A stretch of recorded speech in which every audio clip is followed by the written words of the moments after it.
महाराज, तुम्ही खरंच हवे होतात.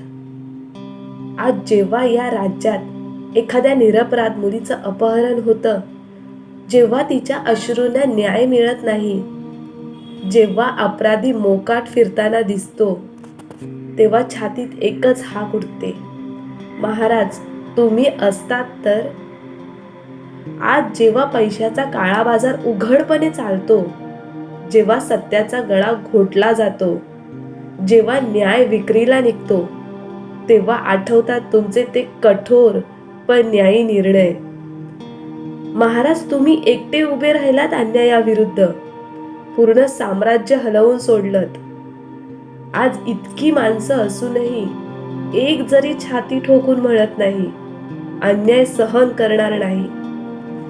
धर्म, भाषा, प्रांत या पलीकडे माणूस हा एकच धर्म आहे, हे आम्हाला तुम्ही शिकवलत. मग आज त्याच गोष्टीवरून इतके वाद का? इतकी द्वेषाची भिंत का? महाराज, लहान लेकरांचं रक्षण होत नाही, मुलींची अब्रू सुरक्षित नाही आणि गुन्हेगारांना शिक्षा होत नाही, हे पाहताना मन विदीर्ण होतं. तेव्हा खरंच वाटतं, काही चमत्कार होईल का?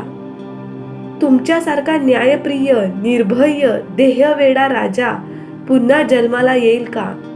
पण कदाचित तुम्ही पुन्हा जन्म घ्यायची गरज नाही.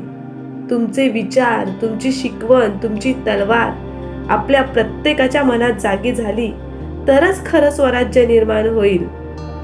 महाराज, तुमची आठवण म्हणजे फक्त इतिहास नाही, ती आमच्या अंतर्मनातील जागृती आहे.